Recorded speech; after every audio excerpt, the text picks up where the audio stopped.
चलो बच्चे, तो अब शुरू हो चुकी है हमारी साइंस, ठीक है। तो बिल्कुल फोकस से जवाब देना, एक एक क्वेश्चन का बिल्कुल अच्छी तरीके से आराम से जवाब देना, ठीक है। ज़्यादा हड़बड़ाहट करने की जरूरत नहीं है, ठीक है। टाइम पास हो लिया, अब थोड़ा सा सीरियस हो जाओ, ठीक है। तो बिल्कुल एक एक क्वेश्चन का अच्छी तरीके से जवाब देना और सही जवाब ही होंगे, ठीक है, टेंशन मत लेना। कोई क्वेश्चन ना आए तो उसकी चिंता मत करना, मैं हूँ बताने के लिए, क्वेश्चन का जवाब दूंगी मैं, ठीक है। चलो पहला क्वेश्चन है, यदि किसी दिए गए बल को संपर्क के छोटे क्षेत्र पर लगाया जाता है तो उसके द्वारा लगाया गया दबाव, यानी कि if a given force is applied on a smaller area of your contact the pressure, यानी कि तुमने कील देखी है यार, कील देखी होगी है ना। तो कील कैसी होती है, वो ऐसे होती है थोड़ी सी इस तरीके से, और ये होती है, करेक्ट, इस तरीके से होती है कील। वो क्या हो जाती है, वो नीचे आके ना बहुत ज़्यादा तीखी हो जाती है, यानी कि उसका एरिया क्या हो गया, हमने उसका क्या कर दिया, एरिया जो कांटेक्ट है जिससे जिसके ऊपर जहाँ पे कील ठोकनी है हमें, वहाँ पे एरिया क्या कर दिया मैंने, कम कर दिया। तो ये बताओ, कम एरिया वाली कील जो है वो आसानी से उस डब्बे के ऊपर या लकड़ी के ऊपर चली जाएगी, होएगा ना ये डेफिनेटली। तो वो क्या है, वो प्रेशर है। देखो तो उसका क्या हम इस्तेमाल करते हैं, उससे ज़्यादा फोर्स लगता है। क्यों लगता है, क्योंकि देखो प्रेशर का फॉर्मूला क्या होता है, प्रेशर का फॉर्मूला होता है जी बच्चे, फोर्स पर यूनिट एरिया, ठीक है। यानी कि अगर मैं एरिया कम कर दूं तो क्या होएगा, मेरा फोर्स ज़्यादा लगेगा, यानी कि प्रेशर ज़्यादा लगेगा। एरिया कम करो प्रेशर ज़्यादा लगेगा, एरिया बढ़ा दो तो प्रेशर कम लगेगा। इसीलिए कहा जाता है कि जब तुम्हारे स्कूल बैग के जो स्ट्रिप्स होते हैं, है ना, तुम्हारे स्कूल बैग्स की स्ट्रिप्स होते हैं, अब लड़कियों की तरह अब ये इतनी नौटंकी कर दी है ना कि लड़कियों के लिए जो उनके बैग होते हैं, ठीक है, जो पिट्ठू बैग होते हैं, उनकी स्ट्रिप्स इतनी पतली कर दी है ना, मतलब वो तो एक तो वो काम की नहीं रहती, क्योंकि उनका स्ट्रिप्स का एरिया क्या कर दिया, बहुत पतला कर दिया है। तो तुम ना लड़कियों के अंदर नोटिस करते होंगे कि उनके बैग के अंदर ना बहुत ज़्यादा सामान होता ही नहीं है, क्योंकि ज़्यादा सामान रख लेगी तो वो ऑलरेडी पतली स्ट्रिप्स होती है, तो पतली स्ट्रिप्स होती है तो फिर क्या, एरिया कम तो प्रेशर ज़्यादा पड़ेगा, प्रेशर ज़्यादा पड़ेगा तो वो स्ट्रिप्स टूट सकती है ना। तो वो दिक्कत आ गई है। लेकिन जबकि अगर हम वैसे नॉर्मल पिट्ठू बैग के अंदर देखें, पिट्ठू बैग में क्या होता है, जो हमारे पिट्ठू बैग होते हैं वो यूजुअली स्ट्रिप्स उनकी बहुत बड़ी बड़ी होती है, मोटी मोटी होती है। वो ऐसी मोटी नहीं होती है, उनके अंदर मोटापा इसलिए डाला जाता है ताकि प्रेशर कम पड़े, ठीक है, प्रेशर कम पड़े। दूसरा एक और एग्जांपल ले लेती हूँ, जैसे हमारी बिल्डिंग होती है, ठीक है, तो बिल्डिंग जो होती है उसका ये देखा जाता है, अगर जो बड़ी बड़ी बिल्डिंग्स होती है, जो तुम बड़ी बड़ी इमारतें देखते हो, जैसे बुर्ज खलीफा हो गया, तो ऐसी जो बड़ी बड़ी इमारतें हैं वो क्या होती है, वो अपना बेस जो है, उनका जो एरिया होता है, वो कोशिश करते हैं जितना ज़्यादा फैला सके उतना ज़्यादा अच्छा है। क्यों, क्योंकि अगर एरिया ज़्यादा फैला हुआ होगा तो प्रेशर कम पड़ेगा ज़मीन के ऊपर, पूरा ऑल ओवर ज़मीन के ऊपर प्रेशर कम पड़ेगा, ठीक है। तो बस यही है, अगर तुम्हें प्रेशर ज़्यादा करना है तो एरिया कम कर दो, प्रेशर कम करना है तो एरिया बढ़ा दो, उल्टा रिलेशन है बस। बात समझ में आ गई, बात समझ में आ गई क्या। चलो अगला क्वेश्चन, अगला क्वेश्चन क्या है, अगला क्वेश्चन है, निम्नलिखित में से कौन सा रासायनिक परिवर्तन है, अरे बहुत ही आसान सा है, नमक प्राप्त करने के लिए समुद्री जल, अरे यार तुम्हारे पास समुद्री पानी है, ठीक है, खारा पानी है, उस खारे पानी को गर्म कर दो तो पानी क्या हुआ है, पानी तो भाप बन के उड़ा है, और वो जो नमक है वो नीचे नीचे रह गया, तो उसमें क्या है, उसमें कौन सा रासायनिक चेंज हुआ है, कुछ नहीं चेंज हुआ, वाष्पीकरण करके, ठीक है। दूसरा है मीथेन का जलना, जी बच्चे मीथेन का जलना, ओके। कपूर का उदारीकरण करना, ठीक है, यानी कि कपूर का जलना, कपूर क्या होती है, सॉलिड होती है, वो गैस में बदल जाती है, लेकिन कपूर तो कपूर ही रहती है ना, तो उसमें कोई चेंज नहीं आता। कॉफ़ी में चीनी घुलना, नहीं बच्चे, कॉफ़ी में अगर तुम सिंपल है, कॉफ़ी के अंदर तुम चीनी डालोगे, पहले चीनी के क्या थे, ठोस के रूप में थी, फिर बाद में क्या आ गई, फिर बाद में लिक्विड के रूप में चेंज होगी, तो उसमें भी कुछ नहीं होएगा, लेकिन फ़र्क पड़ेगा मीथेन के जलने से, कि जब भी हम कोई चीज़ जलाते हैं, स्पेशली मीथेन या फिर कोई भी चीज़, किसी भी चीज़ को जलाएंगे, तो उसमें क्या आएगा, रासायनिक परिवर्तन आएगा, क्योंकि वापस मुझे वो मीथेन गैस नहीं मिल सकती, ठीक है, वापस वो सब चीज़ें नहीं मिल सकती। अगला क्वेश्चन क्या है, अगला क्वेश्चन है जी, निम्नलिखित में से किस जोड़े की इकाई समान है, इनमें से कौन सा जोड़ा है जिसकी इकाई समान है, काम और ऊर्जा, बल और ऊर्जा, बल और दबाव, वेग और जी विस्थापन। तो बच्चे विस्थापन की इकाई डिस्टेंस के अंदर आ जाती है, यानी कि मीटर के अंदर आएगी, लेंथ के अंदर आ गई है ना, लंबाई के अंदर, तो मीटर आएगी। वेग, वेग की क्या होती है, मीटर पर सेकंड होती है। वेग की क्या होती है, मीटर पर सेकंड होती है। बल की क्या होती है, बल की तुम बोलोगे न्यूटन होती है, ठीक है, सॉरी, बल की क्या होती है, न्यूटन होती है। अच्छा, दबाव की क्या होती है, दबाव की होती है पास्कल बोल लो, ठीक है, पास्कल होती है दबाव की। ऊर्जा की क्या होती है, ऊर्जा और कार्य की होती है जूल। ऊर्जा और कार्य की क्या होती है, दोनों की एक ही इकाई होती है, क्या होती है, जूल। एक को लॉक कर दो, बिल्कुल एक को लॉक किया जाए, बिल्कुल सही आंसर है। जिसका सही आंसर है उसको मिलेंगे मेरी तरफ से जी बच्चे क्या, बिल्कुल 5 पैसे, ठीक है, रखो, अमीर हो जाओ, उड़ाओ पैसे उड़ाओ, ठीक है। चलो अगला क्वेश्चन, निम्नलिखित में से किस अक्रिय गैस को बाहरी कोश में केवल 2 इलेक्ट्रॉन होते हैं? कौन सी ऐसी गैस है जिसके बाहरी कोश में केवल 2 ही इलेक्ट्रॉन पाए जाएंगे, उसके अलावा नहीं पाए जाएंगे? हीलियम, आर्गन, नियोन, क्रिप्टन, कौन सी है?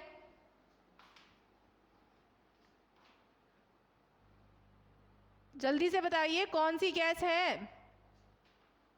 और बच्चे क्लास को लाइक नहीं कर रहे हो यार, बहुत सारे बच्चे हमें देख रहे हैं, लाइव बच्चे देख रहे हैं, क्लास को लाइक नहीं कर रहे हो। सब लोग बच्चे बोल रही हो, जो बच्चे नए देख रहे हैं चैनल को सब्सक्राइब कर दो और क्लास को लाइक जरूर करना है, ठीक है। और बच्चे कौन सी गैस है, वो बच्चे हीलियम है, ठीक है। हीलियम गैस देखते हैं हम, जो कि क्या होती है, जिसके पास टोटल इलेक्ट्रॉन कितने होते हैं, तो हीलियम गैस को He को हम कुछ इस तरीके से देखेंगे, 2 इलेक्ट्रॉन और प्रोटॉन और न्यूट्रॉन कितने होंगे, 4। तो अगर मेरे पास, मैं हीलियम को इस तरीके से देखती हूँ, तो हीलियम के पास 2 है, 2 उसका क्या है, एटॉमिक नंबर है, परमाणु संख्या क्या है, एटॉमिक नंबर क्या है, 2 है, यानी कि इलेक्ट्रॉन्स कितने होंगे उसके पास, 2, प्रोटॉन कितने होंगे, 2, लेकिन इसके पास न्यूट्रॉन कितने होंगे, न्यूट्रॉन क्या है, एटॉमिक मास में से एटॉमिक नंबर को माइनस कर दो, तो ये क्या है, ये तुम बोलोगे मैडम एटॉमिक मास है, एटॉमिक मास है, और ये क्या है, एटॉमिक नंबर है। तो एटॉमिक मास से एटॉमिक नंबर माइनस कर दो, तो न्यूट्रॉन की संख्या आ जाएगी, न्यूट्रॉन कितने, 4 में से 2 गए 2, ठीक है, 4 में से 2 गए 2, ये होता है हमारा नियोन। नहीं, नियोन नहीं होएगा, क्योंकि नियोन का जो एटॉमिक नंबर होता है वो होता है 10, ठीक है। तो नियोन क्यों नहीं होएगा, क्योंकि नियोन के अंदर पहले सेल के अंदर, जैसे हम एटम का स्ट्रक्चर बनाए, ये आ गया न्यूक्लियस, न्यूक्लियस के अंदर पहले सेल के अंदर नियोन के अंदर कितने आ जाएंगे, पहले सेल के अंदर 2 आएंगे, फिर बाकी अगले सेल के अंदर 8 के 8 पूरे आ जाएंगे, ठीक है, 8 के 8 पूरे आ जाएंगे, कितने हो गए, 1 2 3 4 5 6 7 8, ठीक है, 8 के 8 इलेक्ट्रॉन्स पूरे आ जाएंगे, ये टूट के रहेगा। चलो, हाँ, और किसी को इसके बारे में डिटेल देखनी है तो एटॉमिक स्ट्रक्चर के ऊपर मैंने डिटेल में क्लास ले रखी है, वो क्लास देख लेना, सारा कुछ क्लियर हो जाएगा, ठीक है, बिल्कुल डिटेल में समझा रखा है एटॉमिक स्ट्रक्चर, ठीक है, तो वो क्लास देख लेना।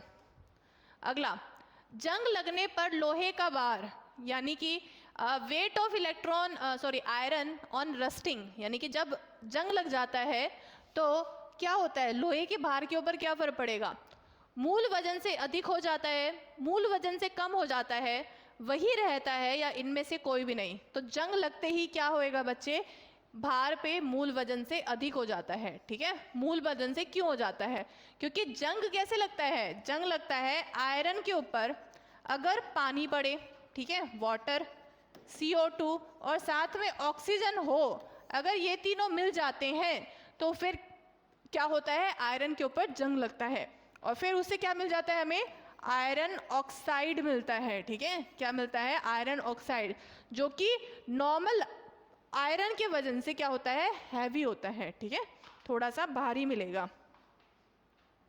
एक को लॉक करो, बिल्कुल सही आंसर है, एक को लॉक किया जाए।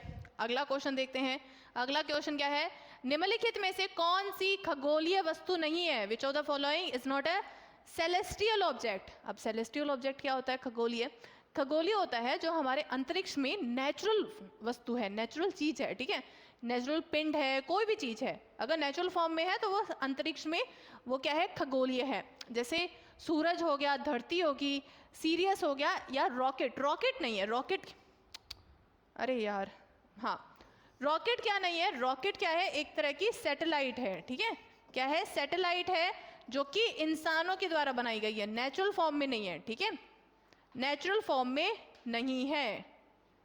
चलो अगले क्वेश्चन पे बढ़ते हैं। अगला क्वेश्चन, ये बहुत ही आसान सा क्वेश्चन है, लिटरली बहुत आसान सा क्वेश्चन है। फॉर्मूला बताऊंगी, फॉर्मूला पुट करना और मैथ की तरह ही इतनी आसानी से क्लियर कर दोगे। देखो क्या है, 500 वाट दे रखे हैं, तो वाट किसकी यूनिट होती है, पावर की होती है, ठीक है, तो पावर कितनी दे रखी है, 500 वाट, ठीक है, पहले ये लिख लो। दूसरा है 500 वाट का एक विद्युतीय पंखा प्रतिदिन 10 घंटे उपयोग करा जाता है, तो हर रोज कितना होता है, यानी कि एक दिन में मैं कितना, एक दिन में टाइम कितना बता रखा है, एक दिन में मैं कितना 10 घंटे 10 आवर्स उपयोग करती हूँ, ठीक है, 10 आवर्स पर डे, ठीक है, ओके। एक दिन में पंखे द्वारा खपत की गई ऊर्जा बताइए। अब ऊर्जा पूछ रखी है, तो बताओ किसी को भी आइडिया है ऊर्जा का फॉर्मूला क्या होता है, ऊर्जा या एनर्जी, एनर्जी का फॉर्मूला, तो एनर्जी का फॉर्मूला होता है बच्चे पावर गुना टाइम, यानी कि कितनी पावर इस्तेमाल करी है और कितने समय के लिए इस्तेमाल करी है, तो वो क्या निकलेगा, मेरा टोटल ऊर्जा निकल जाएगा, ठीक है। पावर कितनी है, पावर दे रखी है 500 वाट के अंदर, ठीक है, 500 वाट, तो किलोवाट में कितनी आ जाएगी, 500 वाट को 1000 से डिवाइड कर दो, आ जाएगा 0.5 किलोवाट, ठीक है, क्योंकि पावर जो एक्चुअल में निकालते हैं वो किलोवाट के अंदर निकलती है, जो तुम घर पे रीडिंग भी देखोगे ना वो किलोवाट के अंदर निकलेगी, तो 0.5 किलोवाट, तो आ गया पावर आ गई 0.5 किलोवाट, ठीक है, इनटू में गुना, टाइम कितना है, टाइम है 10 घंटे, आ जाएगा आंसर 5 क्या आ गया, 5 जूल आ गया, ठीक है, क्योंकि एनर्जी की यूनिट क्या होती है, जूल होती है, तो कहीं पे है 5 यूनिट, बिल्कुल सही कहा, 5 यूनिट है सही आंसर। किस किस का सही आंसर आया है, नमस्ते सतीश जी, बच्चे बी को लॉक करो, okay, I am very late Neha, हैं तू शुरुआत में आई थी और बीच में चली गई चलो अगला, which gas is use to extinguish the fire, यानी कि आग बुझाने के लिए किस गैस का प्रयोग करूं मैं, नाइट्रोजन, ऑक्सीजन, कार्बन डाइऑक्साइड या फिर आर्गन। आग बुझानी है मुझे, तो तुम बोलोगे मैडम लड़कियां तो आग लगाने का काम करती हैं, आग कैसे बुझा सकती हैं, है ना मजाक में ये तो बोला ही जाता है ना ये चीज़, कि कुछ लोग होते हैं कि आग लगाने का ही काम करते हैं, और उसमें स्पेशली सबसे ज़्यादा लड़कियां होती हैं वो तो आग बुझाएगी नहीं, अरे इतना कुछ नहीं होता, हम आग बुझा भी सकते हैं। कैसे जी बच्चे, मेरे को क्या लेके आना है, कार्बन डाइऑक्साइड लेके आना है, ठीक है, कार्बन डाइऑक्साइड लेके आ जाऊंगी और आग अपने आप बुझाएगी। कैसे बुझेगी जी बच्चे, कार्बन डाइऑक्साइड में क्या मिलता है, कार्बन डाइऑक्साइड वो एक ऐसी गैस है जो कि आग की तरफ अट्रैक्ट नहीं होती है, जैसे ऑक्सीजन है आग की तरफ अट्रैक्ट होगी, लेकिन कार्बन डाइऑक्साइड है जो आग को रिपेल करती है, उसके अपोजिट जाती है। बाकी कार्बन डाइऑक्साइड मुझे कैसे मिल सकती है जी बच्चे, मिल सकती है मुझे NaHCO3 से, NaHCO3 जिसको बेकिंग सोडा कहा जाता है, ठीक है, बेकिंग सोडा, तो उससे अगर मैं, जैसे तुम वो जो हमारा आग बुझाने वाला जो सिलेंडर होता है उसके अंदर क्या पाया जाता है, NaHCO3, और उसके साथ में थोड़ा सा एक एसिड भी होता है, ठीक है, कौन सा, H2SO4, ये एसिड क्या करता है, ये NaHCO3 को गर्म करेगा और जिसमें से CO2 गैस निकलेगी, और CO2 गैस क्या करेगी, बेसिकली आग बुझाने का काम करेगी। समझ में आ गया सबको, आ गया क्या समझ में, सी को लॉक किया जाए।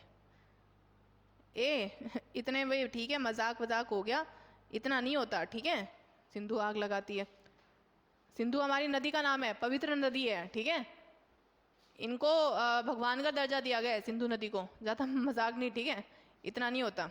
चलो हाँ, इंसान की आँख एक कैमरे की तरह होती है, ओके, इसका लेंस सिस्टम प्रकाश संवेदनशील सक्रिय पर एक छवि बनाता है जिसे डैश कहा जाता है। जी बच्चे, ह्यूमन आई क्या होती है, ह्यूमन आई से हम क्या जो भी रोशनी देखते हैं, जो भी चीज़ें आ रही हैं हमारे आंखों में, वो एक्चुअली हमारे आंख पे एक स्क्रीन लगी होती है, तो वो स्क्रीन पूछा गया है उस स्क्रीन का नाम क्या है? कॉर्निया, आँख की पुतली यानी कि आयरिसेस, रेटिना या छात्र? तो एक बार थोड़ा सा डिटेल में समझ लो, ठीक है? थोड़ा सा है बच्चे, ठीक है, थोड़ा सा है, हल्का सा और सहन कर लो, ठीक है? बस 5 मिनट का रह गया, ठीक है? बस 5 मिनट का रह गया। देखो, ये अब तुम्हारी बनेगी आँख, ठीक है? ये हो गया आँख, ठीक है?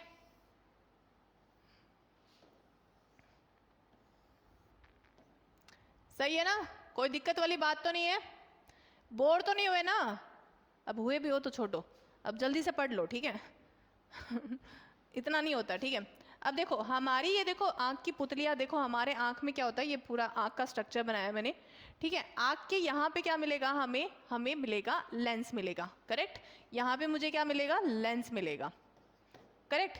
अब लेंस के एग्जैक्टली आगे एक छोटी सी पतली सी परत बनी होती है, उस परत को, ये रेड रेड दिखाई दे रहा होगा, इस परत को मैं क्या कहूँ? कॉर्निया, ठीक है?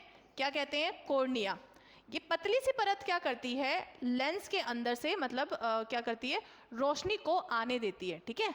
लाइट को एंटर होने देती है, लाइट एंटर होगी, ठीक है?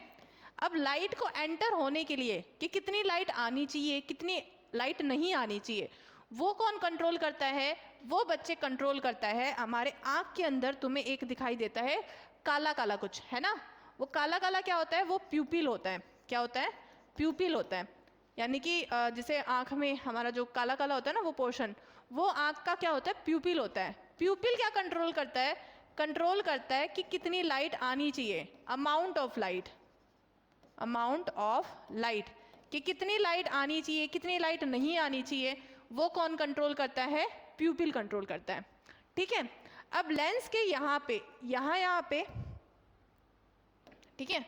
लेंस के एक तरफ यहाँ पे और एक यहाँ पे क्या होता है? लेंस को कंट्रोल करने के लिए जी बच्चे आयरिसेस होता है, ठीक है? आयरिसेस, आयरिसेस क्या होता है? आयरिसेस एक बार वर्ड लिख लो ध्यान से, ठीक है? आयरिसेस, आयरिसेस होता है जी बच्चे डार्क मस्कुलर डायफ्राग्राम, ठीक है? डार्क मस्कुलर डायफ्राग्राम, जो कि क्या करता है? लेंस को, लेंस की लंबाई या मोटापे को कंट्रोल करता है। बेसिकली लेंस को जो कंट्रोल करता है कि लेंस में कितना लाइट आनी चाहिए, कितनी नहीं आनी चाहिए, यानी कि लेंस जो है हमारा छोटा होना चाहिए, बड़ा होना चाहिए, तो लेंस को जो कंट्रोल करता है वो कौन करता है? आयरिसेस, ठीक है? कंट्रोल जी बच्चे हमारे किसको कंट्रोल करता है? लेंस को, ठीक है? सॉरी, प्यूपिल को। चलो, फिर उसके बाद में आता है हमारा एक और होता है सिलियरी मसल्स, ठीक है?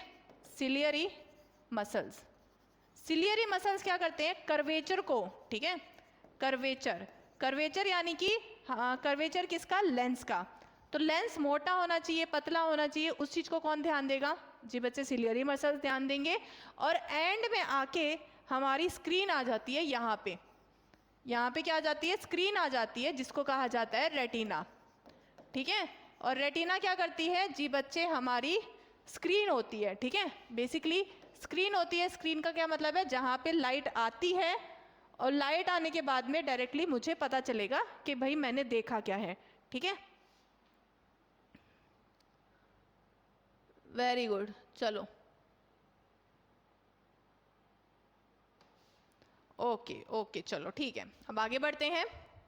अगला क्वेश्चन क्या है? निम्नलिखित में से किसका उपयोग एंटासिड के निर्माण में किया जाता है? Which of the following is used in manufacturing of antacid? किसका उपयोग किया जाता है? Sodium carbonate, sodium hydrogen carbonate, sodium nitrate या सोडियम हाइड्रोक्साइड?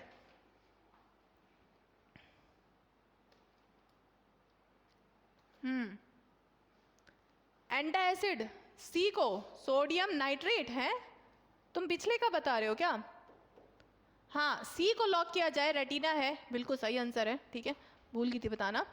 तो हाँ, तो इसके लिए हम जो एंटासिड का इस्तेमाल करते हैं सोडियम हाइड्रोजन कार्बोनेट, ठीक है? जो कि मैंने पहले बताया था NaHCO3, जिसको बेकिंग सोडा कहा जाता है, ठीक है?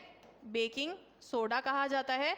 और जी एक्चुअली इससे क्या निकलता है, इससे CO2 निकलता है जो कि हमारे खाने को बेक करता है। जैसे कि हमारे जैसे ब्रेड बनती है ना, केक बनता है, जिसमें से क्या होता है CO2 निकलती है। तो वो क्या करती है, वो ब्रेड के अंदर बबल्स यानी कि स्पेस डालने का काम करती है। तो इसको एंटी एसिड के तौर पे भी इस्तेमाल किया जा सकता है, क्योंकि ये क्या है, एक बेस है। ठीक है, बेस है यानी कि वो क्या करेगी, एसिड को काटने का काम करेगी। ठीक है, एसिड को काटने का काम करेगी। चलो अब बस एक दो और रह गए, अब देख लो कितने रहते हैं। हाँ, एक दो रह गए बस। ठीक है, आखिरी है। ठीक है, ज़्यादा नहीं है, सेकंड लास्ट है। वह प्रक्रिया जिसमें अयस्क को उसके गलनांक से नीचे हवा की अधिकता में गर्म किया जाता है। The process in which the ore is heated in excess of air below its melting point. यानी कि एक्सेस ऑफ एयर, कौन सा ऐसा तरीका है जिसके अंदर हम किसी मेटल को, किसी के ओर को गर्म करेंगे हवा के अंदर, मतलब एक्सेस ऑफ एयर, जिसके अंदर क्या मिलेगी, O2 ज़्यादा मिलेंगी। तो वो क्या होती है, भुनना, यानी कि रोस्टिंग कहा जाता है। ठीक है, रोस्टिंग। रोस्टिंग के अंदर हम क्या इस्तेमाल करते हैं, सल्फर से इस्तेमाल करते हैं, यानी कि सल्फर के साथ में हम उस ओर को गर्म करेंगे। और दूसरा होता है कैल्सिनेशन। कैल्सिनेशन के अंदर हम इस्तेमाल करते हैं कार्बन को। ठीक है, और ये होती है जी बच्चे ऑक्सीजन के बिना। ठीक है, O2 के बिना, O2 के बिना यानी कि एयर के बिना हम इसको गर्म करते हैं कैल्सिनेशन में। ठीक है, अगला जी, अगला है अच्छा ये सेम ही आ गया, ये छोड़ो, ये नहीं है। ठीक है, तो आखिरी क्वेश्चन था ये, अब क्वेश्चन खत्म। ठीक है, बस हैप्पी, कोई दिक्कत की बात तो नहीं है कि भी चक्कर वक्कर आ गए, पता चले यहाँ पे गिर गए और तुम्हारी मम्मी मुझे फ़ोन कर रही है। कैसे कैसे मैडम, इतना थोड़ा होता है पढ़ाई, मेरे बच्चे थक गए, ऐसे थोड़ा होता है। चलो ठीक है, चलो कोई बात नहीं, बस इतना ही था। ठीक है, अब फिर बाद में 4 बजे मिलेंगे। तब तक के लिए रेस्ट कर लो, आराम कर लो, थोड़ा सा घूम फिर लो। ठीक है, और हाँ, अपने नोट्स टाइम पे बना लेना। नोट्स बनाने के साथ में एक और क्या काम करना है, क्लास अच्छी लगी हो तो क्लास को लाइक कर देना, और उसके साथ में चैनल को सब्सक्राइब कर देना। ठीक है, और टेलीग्राम चैनल को ज्वाइन कर लो, सारे के सारे बोल रही हो, टेलीग्राम चैनल को ज्वाइन कर लो। ठीक है, ये देखो, ये हमारा टेलीग्राम चैनल है, एक चाणक्य विद्यापीठ। इसको ज्वाइन कर लो जल्दी हो सके, जितना जल्दी हो सके उस टेलीग्राम चैनल को ज्वाइन कर लो, जहाँ पे तुम्हें PDF मिल जाएगी। अगर नहीं बनाए जा रहे, PDF बनने का टाइम नहीं बन रहा है, तो वो PDF देख लेना जिसपे सारे के सारे नोट्स मिल जाएंगे तुम्हें। ठीक है, कोई दिक्कत की बात नहीं है। बाकी और कोई दिक्कत हो तो बता देना। ठीक है, तब तक के लिए बस इतना ही। अब रेस्ट करो थोड़ी देर, फिर बाद में 4 बजे मिलते हैं, 4 बजे की क्लास में। तो तब तक के लिए शुक्रिया, have a good day, and कोई दिक्कत हो बता देना। ठीक है, चलो take care and keep making notes. ठीक है, चलो बाय।